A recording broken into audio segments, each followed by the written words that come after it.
साधारणतः 7 लाख करोड रुपयाचा लॉस हा या ठिकाणी रस्ते अपघातामध्ये झालेला रेकॉर्ड आहे. दुरुस्त करणं शक्य आहे का? हे पॉसिबल आहे. त्याची मानवी चूक आहे. त्यातली पहिली महत्वाची चूक ओव्हर स्पीडिंग.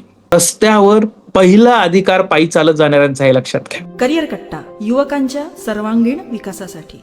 नमस्कार. 365 दिवसांच्या शिवसंकल्प व्याख्यानमालेमध्ये आज आपला समाज नेतृत्व आणि राष्ट्र उभारणी मधला एक महत्वाचा भाग आपण बघणार आहोत, वाहतुकीचे नियम आणि रस्ता सुरक्षा. आता हा विषय आपण सगळ्यांनी बघितलेला आहे, माहिती आहे. ज्या ज्या व्यक्तींच्याकडे 2 व्हीलर किंवा 4 व्हीलरचं ड्रायव्हिंग लायसन आहे त्यांनी फक्त हँड रेज करा. ड्रायव्हिंग लायसन कुणाकुणाकडे आहे, हँड रेज करू शकता का? पर्जन्या. बरं, ठीक आहे.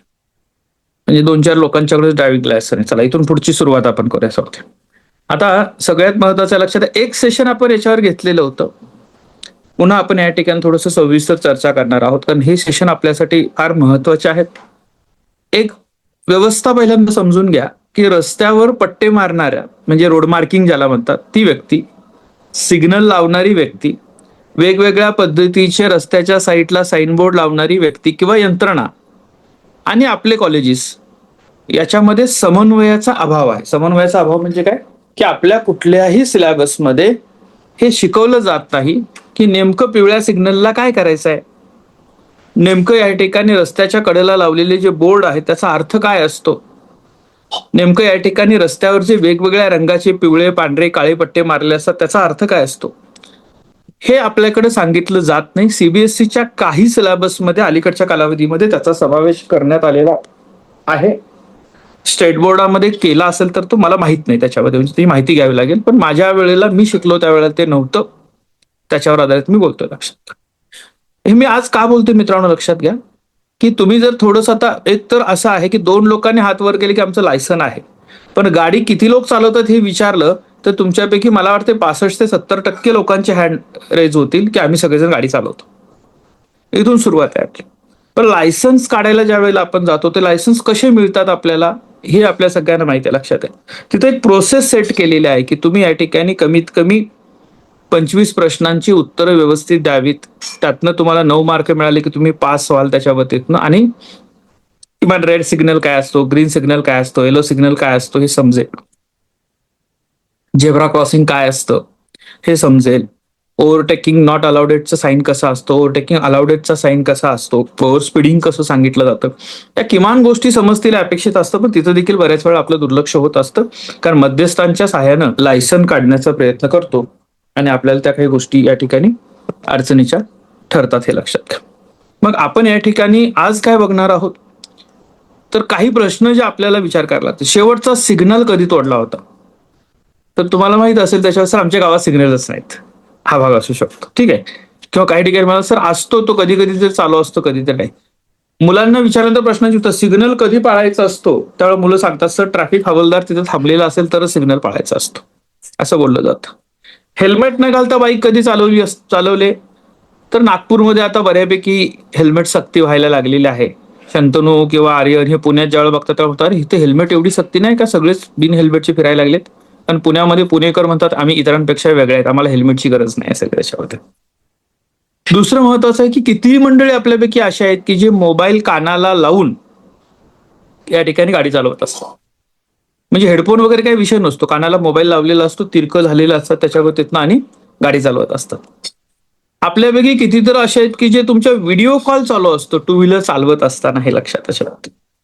मग हे जे काही गोष्ट आहेत, सीटबेल्ट न लावता लांबचा प्रवास करणारे, आणि सगळ्यात महत्वाचं ज्या वेळेला तुम्ही बघता की आपल्या जवळचं कोणीतरी रोड ऍक्सिडेंटमध्ये गेलं की मग आपण सगळे बघतो अरे त्याने बेल्टच लावला नव्हता, त्याने हेल्मेट घातलं नव्हतं, त्याला फास्ट ड्राईव्हची सवय होती. हे सगळे प्रश्न आपण गेल्यानंतर आपण बोलतो. आता काही आकडेवारी महत्वाच्या लक्षात घ्या. कोविडमध्ये ज्या वेळेला या ठिकाणी कोविडनं लोक मृत्युमुखी पडत होते, त्यावेळेला राज्य शासनानं केंद्र शासनानं अधिकृत डिक्लेअर केलेली आकडेवारी जर तुम्ही बघितलं तर लक्षात घ्या, कोविडमध्ये जितक्या लोकांचा मृत्यू कोविडमुळे झालेला आहे त्या कालावधीमध्ये गेल्या वर्षीच्या तुलनेनं यावर्षी लॉकडाऊन असल्यामुळं रोड अपघातामध्ये मरणाऱ्यांची संख्या ही आहे ही गेल्या वर्षी त्यापेक्षा जास्त होती. म्हणजे काय, कोविडमध्ये जेवढे मृत्युमुखी पडले नाही त्यापेक्षा जास्त रस्ते अपघातामध्ये त्याच्या अगोदरच्या वर्षी लोक मृत्युमुखी पडलेले होते. ही अधिकृत आकडेवारी आहे मित्रांनो. तुम्ही जर करता गुगल केलं, तुम्ही AI ला विचारलं तर ते तुम्हाला सांगेल. म्हणजे कोविड महामारी म्हणून आपण जेवढा या ठिकाणी त्याच्यावर नियंत्रण मिळवण्याचा प्रयत्न केले लक्षात त्याच्या बाबतीतनं, तर त्याच्यापेक्षा भयानक हे रोज चालू आहे आपल्या आजूबाजू. ही आकडेवारी तुम्ही ह्या लेक्चर संपल्यानंतर फक्त या ठिकाणी थोडंसं स्टॅटिस्टिक फक्त मिळेल तर तुमच्या लक्षात आहे. दर 3 मिनिटाला एक मृत्यू होतो रोड ऍक्सिडेंटमध्ये. दर तासाला 53 मृत्यू आणि दर तासाला 53 अपघात होतात आणि 18 मृत्यू होतात. 50 लाख लोक दरवर्षी रस्ता अपघातामध्ये जखमी होतात. दुर्दैवानं मृत्युमुखी पडणाऱ्या संख्येमध्ये 18 ते 35 वयोगटातल्या मुलांची संख्या ही 60% आहे, हे लक्षात घ्या. आणि 80% अपघात हे मानवी चुकीमुळे होतात. 70% या ठिकाणी मृत्यू जे होत आहेत त्या ठिकाणी हेल्मेट नसल्यामुळे व्हायला लागलेले आहेत. आणि रस्ता अपघात झाला म्हणजे काय होतं, ती व्यक्ती एकटी गेली म्हणजे प्रश्न संपले का तेवढेच लॉस होतो का, तर त्याचा GDP वर डायरेक्ट लॉस होतो, तो 3% आहे, हे लक्षात त्याच्या बाबतीतनं. आणि तो कसा आहे की साधारणतः 7 लाख करोड रुपयाचा लॉस हा या ठिकाणी रस्ते अपघातामध्ये झालेला रेकॉर्ड आहे, म्हणजे त्याच्या नोंदी आहेत, हे लक्षात त्याच्या बाबतीत. जगाच्या पातळीवर भारत हा रस्ते अपघातामध्ये 1 नंबरला आहे. आता हे सगळं तुम्हाला सांगत असताना लक्षात घ्या, ही आकडेवारी यासाठी सांगितली जाते की ती आकडेवारी समजल्यानंतर आपल्या थोडं हे लक्षात येईल, अरे मग काय नेमकं करायला पाहिजे हे आपण समजून घ्या. जो 2024 ते 26 म्हणजे कोविडच्या नंतरची परिस्थिती लक्षात घ्या. काय 1200 अपघात होत आहेत, 420 मृत्यू होत आहेत रोजचे देशभरातले, लक्षात घ्या. आणि 1370 लोक या ठिकाणी कमीत कमी जखमी होत आहेत. तासाला 53 अपघात, 18 मृत्यू आपण बघितलेलं आहे, हे लक्षात त्याच्या बाबतीतनं. आता राज्यनिहाय 5 राज्य बघू आपण की ज्याच्यामध्ये या ठिकाणी मृत्यू दर दरवर्षी कसा आहे. उत्तर प्रदेशमध्ये 24,000 लोकांचा मृत्यू होतो दरवर्षी रस्ते अपघातामध्ये. तामिळनाडूमध्ये 18,000 लोकांचा होतो. महाराष्ट्रामध्ये या ठिकाणी आपल्याला 15,000 लोकांचा या ठिकाणी मृत्यू रस्ते अपघातामध्ये बघायला मिळतो. मध्य प्रदेशमध्ये 13,000 आणि कर्नाटकामध्ये 12,000 मृत्यू दरवर्षी रोड ऍक्सिडेंटमध्ये होत असतात, लक्षात घ्या मित्रांनो. आणि याच्यामध्ये 18 ते 30 वर्ष वयोगटातली संख्या अलीकडच्या 4 वर्षामध्ये बघितलं आपण त्याच्यामध्ये तर ती 45% असते. 35 ते 40%, 30 ते 45%, 18 ते 30 मधली 45% आणि 30 ते 45 मधली 30% असते आणि इतर 25% आहेत फक्त. साधारणतः 75% लोक हे या ठिकाणी त्यांच्या ऐन उमेदीमध्ये रस्ते अपघातामध्ये जात आहेत. मग तो एकटा गेला म्हणजे तसं होतं का, त्याच्यावर कुटुंब अवलंबून असतं. एखादी इंजिनियर बनतो जो 18-20 वर्ष 21 वर्ष व्यवस्थेने त्याला शिकवण्यासाठी खर्च केलाय, त्यांच्या आई वडिलांनी खर्च केलाय, तिथून पुढचा त्याचा प्रोडक्टिव्हिटीचा काळ आहे. काही लोकांची लग्न झालेली असतात, नवीन लग्न झाल्यानंतर एखाद्याची एक्झिट होते, त्यावेळेला 2 कुटुंब डिस्टर्ब होतात. काही लोकांना अगदीच 1-2 महिने 3 महिने 1-2 वर्ष 3 वर्षाची लहान मुलं असतात, त्यावेळेला ते एक्झिट घेतात. तर याचे परिणाम जे आहेत ते ज्याच्या घरात घडतं त्याला कळतं, आपल्यापर्यंत ते पोहोचत नाही, हे लक्षात घ्या. रस्त्या अपघातामध्ये तरुणांना सगळ्यात जास्त इम्पॅक्ट होतोय. तो टाळायचा असेल तर काय करायचं याच्यावर आपण चर्चा करणारच आहोत. पण अपघाताच्या रेशोमध्ये 44% अपघात हे 2 व्हीलरचे आहेत. कार आणि टॅक्सीचे अपघात फक्त 15% आहेत. ट्रकचे अपघात 18% आहेत. रस्त्यावरून चालत जाणारे जे पेडेस्ट्रल्स आहेत त्याच्यासाठी त्यांचे अपघात 18% आहेत. आणि येणारे जनावर जे असतात मध्ये येणारे त्याच्यामुळे होणारे अपघात 3% आहेत. इतर काही गोष्टी आहेत त्या 2%. आता आर्थिक नुकसान जे होतं, लॉस जो होतो, हे लक्षात घ्या. तो आपण बघितला की साधारणतः 3% GDP म्हणजे 7 लाख कोटी रुपये वर्षाचा लॉस आहे रस्ते अपघातामध्ये, लक्षात. हे दुरुस्त करणं शक्य आहे का, हे पॉसिबल आहे. त्याच्यावर काम करिअर कट्टा करतोय. काय करायचं त्याच्यावर आपण पुढे बोलणार आहोत, लक्षात घ्या. अनेक कुटुंब रस्त्यावर येतात, हे लक्षात घ्या. मेडिकल एक्सपेन्सेस वाढते. बऱ्याच लोकांना या ठिकाणी एखादी व्यक्तीची ज्या वेळेला परमनंट डिसेबिलिटी आली, दोन्ही हात गेले, दोन्ही पाय गेले किंवा या ठिकाणी तो कामच करू शकत नाही, त्याला सांभाळणं ही देखील कुटुंबाची जबाबदारी बनून जाते, हे लक्षात घ्या. अपघाताच्या कारणांमध्ये मी पहिले सांगितलं 80% मानवी चूक आहे. त्यातली पहिली महत्वाची चूक ओव्हर स्पीडिंग. 30% अपघात हे त्यामुळे होत आहेत, लक्षात घ्या. आणि याच्यामध्ये उत्साह असतो युवकांचा, त्यामुळे आपण या ठिकाणी रस्ते सुसाट होत आहेत, त्यामुळे आपण या ठिकाणी पळायला जातो, लक्षात घ्या. कोल्हापूर मधली एक घटना साधारणतः 4 वर्षापूर्वीची मित्राने केटेन बाईक घेतली आणि बाईक घेतल्यानंतर त्याच्या वाढदिवसाला सगळे लोक आले होते. मग वाढदिवसाला सगळे लोक आल्यानंतर या ठिकाणी प्रत्येकाने बाईकची राईड घेतली. पण त्याला माहित होतं की एक मित्र असा आहे की जो व्यवस्थित गाडी चालवत नाही. त्याने सांगितलं की तू माझी गाडी घेऊ नको, आजचा दिवस राहू दे, तू उद्या घे त्याच्यामध्ये. तर तो म्हटला सगळ्यांनी घेतलं तर मला का नाही, म्हणून त्याने तो देत नसताना यांनी काय केलं की ज्याचा वाढदिवस आहे त्या मित्राला घरात कोंडलं, गाडीची चावी घेतला आणि तो निघून गेला. गाडी जशी बाहेर काढली तशी या ठिकाणी त्यांनी ओव्हर स्पीड, एकदम फुल स्पीडने गेला. अंधारात त्याला स्पीड ब्रेकर दिसला नाही. स्पीड ब्रेकरवर जो या ठिकाणी फुटबॉल सारखा हवेत उंच उडाला आणि खाली पडल्यानंतर रस्त्याच्या त्या डांबरी रस्त्यावर या ठिकाणी आदळल्यानंतर जागेवरच त्याचा मृत्यू झाला. बरं, हे एक एक्झाम्पल सांगतो मित्रांनो. अशा बऱ्याच घटना ह्या उत्साहाच्या भरात होत जातात, हे लक्षात घ्या. तुम्ही या ठिकाणी 2-4 मित्र एकत्र आले की 2 त्या गाडीवर, 3 त्या गाडीवर जातात आणि या ठिकाणी चालू असतं आणि आपल्याला असं वाटतं की आपल्या भागात आपणच राजा आहोत. मग कशी ओव्हरटेक करायची, कुणाच्याही पाठीमागे या ठिकाणी रस्त्यावर धतिंग करणे नावाचा प्रकार असतात ना. मुळातच स्टेअरिंग ही डेअरिंगची जागा नाही, हे पहिल्यांदा लक्षात घेतलं पाहिजे. पण अपघाताचं एक मोठं कारण आहे. दुसरं महत्वाचं कारण आहे ड्रंक अँड ड्राईव्ह. मला असं वाटतं की करिअर कट्ट्याचे विद्यार्थी शक्यतो त्या याच्यामध्ये असणार नाही आहेत, पण त्याचाही अपघात 20% आहेत, हे लक्षात घ्या. विकेंडला हे अपघात जास्त होत आहेत, हे लक्षात घ्या. 31 डिसेंबरला आपण बघतो की ज्या वेळेला लॉंग व्हेकेशन येतात त्यावेळेला रस्त्यावरचे अपघात वाढलेले असतात, हे लक्षात घ्या. पार्टी कल्चर वाढलेलं आहे, पियर प्रेशर आहे. तू घेत नाहीस तर कसं आहे काय, तू तू मर्दच नाही आहेस, तू जगण्याचा लायकच नाही आहेस, अशा गोष्टी सांगितल्या जातात. मग इच्छा नसताना देखील मुलं ड्रिंक करतात, गाडी चालवतात आणि त्याच्यामध्ये होणारे अपघात आहेत. आता वाढलेलं एक महत्वाचं कारण आहे मोबाईलचा वापर. लक्षात, मोबाईलच्या वापरामुळे या ठिकाणी 15% अपघात वाढलेले आहेत. त्याच्यावर video call, social media, text, ह्या सगळ्या गोष्टी आहेत. लक्षात, अपघाताचा धोका वाढतो. सिग्नल तोडल्यामुळे अपघात जे आहेत ते 12% अपघात होतात, हे लक्षात घ्या. त्याच्यावरती सिग्नल हा परमनंटली लागलेला नसतो, लक्षात. म्हणजे आपल्याला असं वाटतं की एकदा तो रेड सिग्नल लागला म्हणजे आयुष्यात परत कधीच तो ग्रीन होणार नाही. या जीवाच्या आकांतानं तुम्ही जे जाता त्याच्यामुळे अपघात होणाऱ्या अपघातांचं प्रमाण जास्त आहे.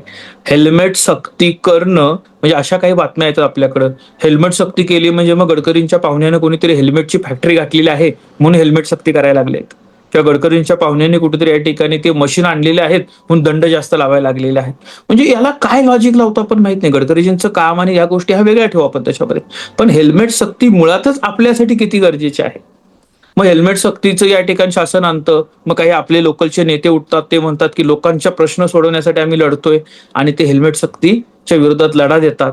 आंदोलन झाले की हेल्मेट सक्ती त्या भागातली मागं घेतली जाते. पण मित्रांनो, ती हेल्मेट सक्ती मागं घेतल्यानंतर झालेले तरुणांचे जे अपघात असतात त्या कुठल्याही कुटुंबाच्या घरामधले अश्रू पुसायला कुठलाही नेता जात नाही. ती आयुष्य संपूर्ण उद्ध्वस्त होतात कुटुंबाची, लक्षात घ्या त्याच्यामध्ये. त्यामुळे ह्या आपल्या सुरक्षेच्या बाबी आहेत, हे समजून घेणं गरजेचं आहे. सीट बेल्ट न लावता हा फॅशन सिम्बल मानला जातो बऱ्याच वेळा. आम्ही नाही लावू सीट बेल्ट, त्याच्यामध्ये कशासाठी पाहिजे, सी सोय केलेली कशासाठी आहे, त्याच्यामध्ये ऍडव्हान्स फीचर दिलेले आहेत कशासाठी. म्हणजे गाडी चांगली घेतली होती पण सीट बेल्ट उघडला नाही म्हणून व्यक्ती गेली. त्याचं कारण आहे की त्याने एअरबॅग उघडली नाही म्हणून व्यक्ती गेली, कारण त्याने सीट बेल्ट लावलेला नव्हता. हे साधं कारण असतं. म्हणजे आपल्याला या गोष्टी ज्या तुम्हाला जगण्याचं उत्तम कारण या ठिकाणी हे लक्षात घ्या की तुम्हाला नियमात जगलं पाहिजे, शिस्तीत पण मस्तीत, हे लक्षात घ्या. मस्ती देखील शिस्तीत असायला पाहिजे. म्हणजे काही लोक हेल्मेट न घालण्याचं कारण काय, की इथल्या इथं जायचं कशाला पाहिजे, हेअरस्टाईल खराब होते म्हणून हेल्मेट घालत नाहीत, हे लक्षात. त्याच्यामध्ये बऱ्याच वेळा या ठिकाणी म्हणजे एक किस्सा असा आहे, माझ्या व्हिडिओ क्लिप काही मी तुम्हाला दाखवेन, मी ऍक्सिडेंटच्या ज्या वेळेला तुम्हाला दाखवायचे आहेत पुढच्या ह्याच्यावर, त्यावेळेला लक्षात घ्या. तर टू व्हीलरवर व्यक्ती चालली होती आणि हेल्मेट होतं तरी देखील त्या व्यक्तीचा या ठिकाणी मृत्यू झाला ऍक्सिडेंटमध्ये, अशा बातमी येतात. मग आम्ही क्युरिओसिटी पोटी बघितलं बाबा त्या चौकामध्ये सिग्नल असतात त्याचं की हेल्मेट खरोखर होतं, मग कसं काय ह्याच्या डोक्याला इंजुरी झाली त्याच्यामध्ये. तर त्याचं जे हेल्मेट होतं त्यांनी गाडीच्या आरशाला लटकवलेलं होतं. लक्षात, तुम्ही असं गाड्या चालवता, गाडीच्या आरशाला हेल्मेट लटकवायचं आणि आपण चालवायचं. पुढे ट्रॅफिक हवालदार दिसला की परत त्याला डोक्यात घालायचं, लक्षात घ्या. म्हणजे ट्रॅफिक हवालदारला फसवणं हा तुमचा हुशारपणा आहे असं तुम्हाला वाटतं, तर तीच आपली सगळ्यात मोठी चूक आहे, लक्षात घ्या. रॉंग साईडनं आपण बऱ्याच वेळा शॉर्टकट घेत असतो, तिथं मृत्यूचं प्रमाण जास्त आहे, लक्षात घ्या. लेन कटिंग करत असताना रॅश ड्रायव्हिंग केलं जातं. लेन कटिंग बऱ्याच वेळा समजत नाही. ज्या वेळेला मंत्रालयाने असा प्रस्ताव आणला की ड्रायव्हर कमीत कमी 10वी पास झालेला असावा, त्याला सिग्नल समजू देत, रोड लेन कटिंग समजू दे, बाकीच्या गोष्टी कळतील. त्यावेळेलाही पुन्हा आंदोलन झालं, त्यावेळेला तो निर्णय मागे घ्यायला लागला, हे लक्षात घ्या. या राज्यातून त्या राज्यात ज्या वेळेला या ठिकाणी गाडी घेऊन एखादा ड्रायव्हर जातो, त्या ठिकाणचे नियम आहेत, रस्त्याच्या कडेला बोर्ड लावलेले आहेत. अगोदर फक्त साईन बोर्ड होते, आता त्याच्यावर या ठिकाणी मॅटर लिहिलेले आहेत. स्पीड किती असायला पाहिजे, काय तिथे सेन्सेबल एरिया कोणता आहे, काही लिहिलेलं असतं. हे वाचताच न येणाऱ्या व्यक्तीकडून अपघात होण्याची शक्यता जास्त आहे. पण आपण या पद्धतीच्या सुधारणा वारंवार या ठिकाणी काय करतो आलेलो, नाकारत आलेलो आहोत. बऱ्याच वेळा थकवा येतो. समृद्धी हायवे ज्या वेळेला झाला त्यावेळेपासून तुम्ही बऱ्याच वेळा बघितलं असेल की सातत्याने बातम्या यायच्या की सलग या ठिकाणी रस्त्यावर काहीच डिस्टर्बन्स नाही, तो गाडी चालवत असताना ऍक्सिडेंट झाले. लक्षात, थकवा आहे ना, म्हणजे काही ब्रेक घ्यायला पाहिजे ते आपण या ठिकाणी थांबतो. खराब रस्ते हे काही कारण अलीकडच्या कालावधीमध्ये आहे, आणि वाहनांची स्थिती, गाडीच्या कंडिशनची विचार न करता आपण या ठिकाणी टायर ब्लास्ट होणं, ब्रेक न लागणं, लक्षात, रेग्युलर चेकअप नसतो, त्यामुळे या गोष्टी होत असतात. हवामानामध्ये मग कधी धुकं असतं, कधी या ठिकाणी पाऊस जास्त असतो, अंधार असतो, लक्षात, आणि त्यावेळेला आपण स्पीड न कमी केल्यामुळे होणारे अपघात काय याचे लक्षात घ्या. त्याच्यानंतर या ठिकाणी बऱ्याच वेळेला अंडर एज ड्रायव्हिंग, म्हणजे तुम्हाला या ठिकाणी असं अभिमानानं पालक सांगतात की आता तो 6वीला गेला, पण त्याचं तो गाडी घेऊन जातो क्लासला, त्याचं तो गाडी घेऊन या ठिकाणी शाळेवर नाही येतो, आम्ही काय सोडायला त्याला जात नाही, बाजार मार्केटमध्ये तो घेऊन जातो, आजीला घेऊन जातो, लक्षात, तो ट्रॅक्टर चालवतो, तो 4 व्हीलर चालवतो. हे अभिमानानं सांगणाऱ्या पालकांना तोपर्यंत लक्षात येत नाही जोपर्यंत एखाद्याचा अपघात, मग या ठिकाणी पुण्यातले ते पोर्शे कारचा अपघात हा एक हाय प्रोफाईल असल्यामुळे हायलाइट झाला मित्रांनो. असे गल्लीबोळामध्ये आपल्याकडे बरेच अपघात घडत असतात, हे लक्षात. हे मी सांगत असताना मला ते सांगण्याचा अधिकार यासाठी आहे, लक्षात घ्या की माझ्या मुलाच्या बाबतीमध्ये आम्ही ते स्ट्रिक्टली फॉलो केलं. 22 जूनला त्याला आता 18 वर्ष पूर्ण झाली, त्याच सेकंड डेला त्याचं लायसन्स काढून दिलं, आणि त्याला बाईकसाठी अजून पेंडिंग ठेवलं होतं अजून 1 महिना, म्हणजे जोपर्यंत पक्क लायसन्स त्याच्याकडे येत नाही तोपर्यंत त्याला बाईक मिळणार नाही. तुमची कपॅसिटी असणं हा भाग वेगळा मित्रांनो, पण त्याच्याबरोबर ही डिसिप्लिन असणं हे देखील महत्वाचं आहे, ते आपण फॉलो केलं. आयुष्यभर गाडी चालवायला तुम्हाला मिळणारच आहे, तुम्ही चालवणारच, हे स्पीडिंग आहेच तुमच्यावर, ती जगण्याची गती आहे, हे लक्षात घ्या. पण गती ही डिसिप्लिन असली पाहिजे, तुम्हाला त्याला एक शिस्त असायला पाहिजे, हे फार महत्वाचं आहे, हे लक्षात घ्या. ट्रॅफिकच्या बाबतीमध्ये एज्युकेशनचा आपल्याकडे बऱ्याच ठिकाणी अभाव आहे. म्हणजे गेल्या वेळेला सांगितलं परतच की 2 सिग्नलच्या मध्ये लागणारा जो काय येलो सिग्नल असतो याचा अर्थ काय आहे, तर मुलं सांगतात की येलो सिग्नल लागला की ऍक्सिलेटर वाढवायचं आणि पहिल्या झेब्रा क्रॉसिंगच्या पुढे जायचं. झेब्रा क्रॉसिंगच्या पाठीमागे असणाऱ्या प्रत्येक व्हेकलसाठी येलो सिग्नल हा देखील स्टॉप सिग्नलच आहे, आपण थांबायचंच आहे, हे तुमच्या सुरक्षेसाठी आहे.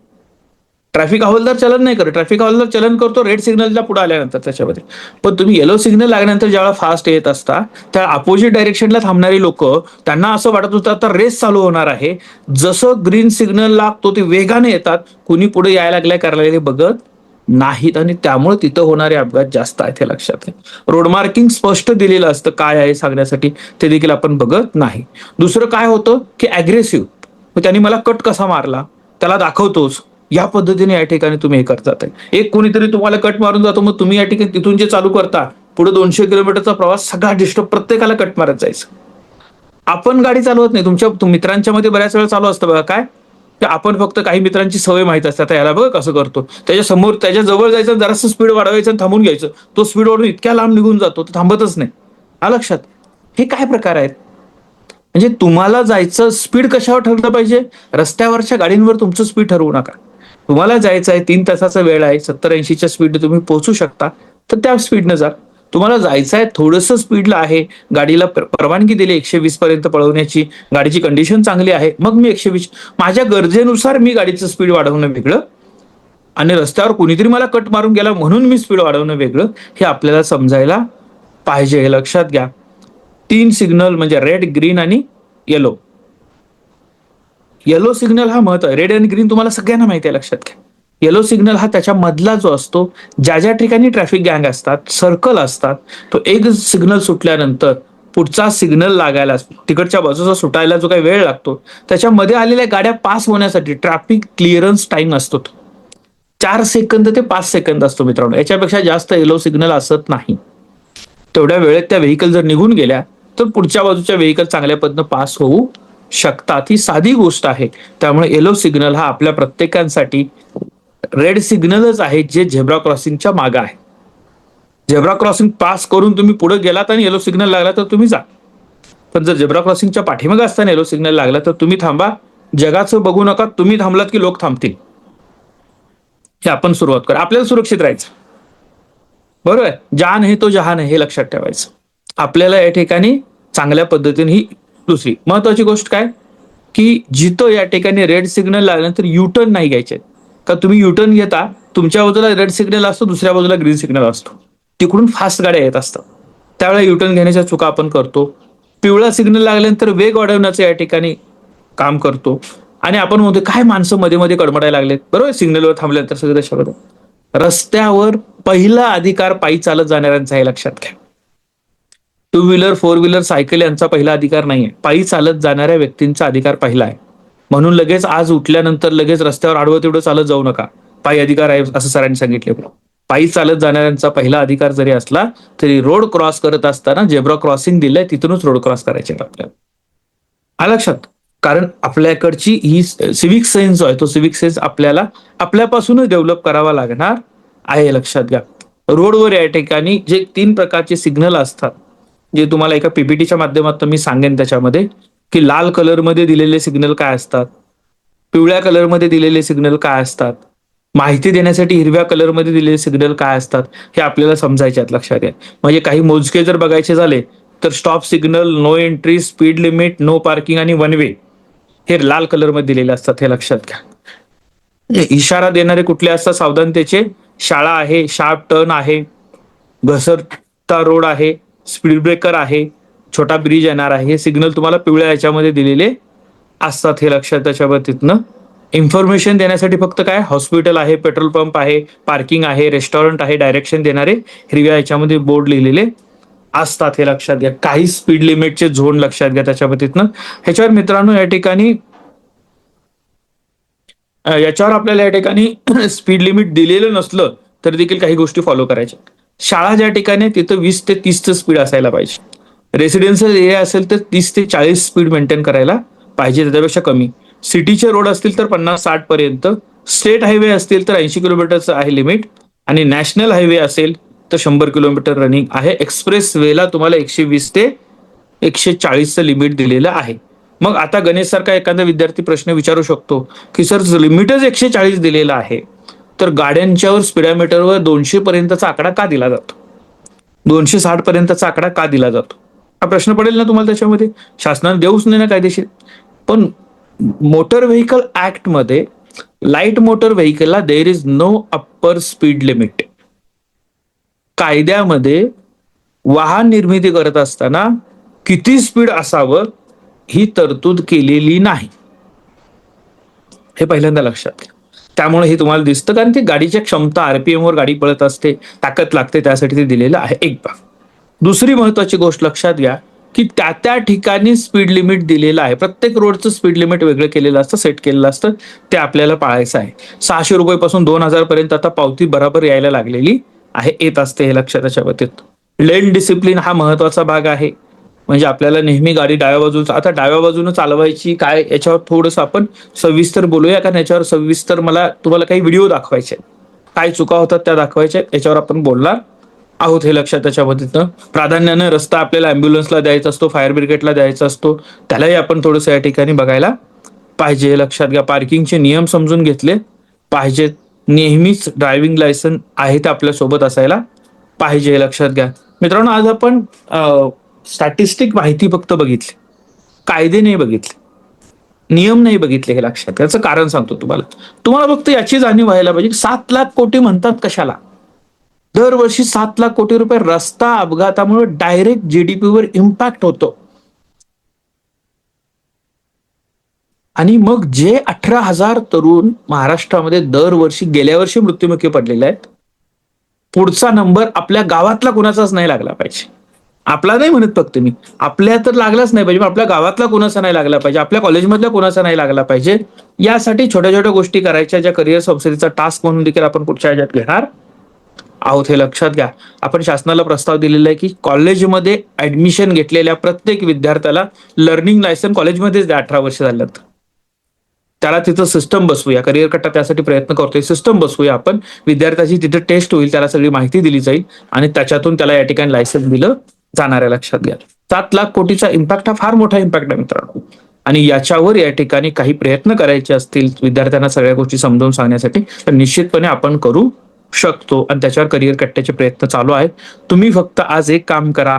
हे लेक्चर संपल्यानंतर मी जी आकडेवारी सांगितली ती क्रॉस व्हेरीफाय करा. कोविडची जी आकडेवारी सांगितली ती क्रॉस व्हेरीफाय करा. कोविडमध्ये भारतामध्ये किती लोक मृत्युमुखी पडले, कोविडच्या आदल्या वर्षी भारतामध्ये रोड ऍक्सिडेंटमध्ये किती लोकांचा मृत्यू झाला होता, कोविड झाल्यानंतर म्हणजे 2024-25 घ्या एक्झाम्पल लक्षात, किंवा 23-24 रस्ते अपघातामध्ये किती लोकांचा मृत्यू झाला. ते आकडेवारी काढली तर तुमच्या लक्षात येईल की महाभयानक म्हणून महामारी म्हणून ज्या कोविड काळ आपण बघितलो त्याच्यापेक्षाही भयानक सिच्युएशन आपल्या आजूबाजूला आपण दररोज अनुभवत असतो. पण त्याच्यावर मात करणं सहज शक्य आहे. प्रवास सुरक्षित करणं सहज शक्य आहे मित्रांनो. लक्षात त्याच्या पद्धतीनं यासाठी ट्रेनिंग, जाणून घेणं आणि जगणं मस्तीत पण शिस्तीत असावं.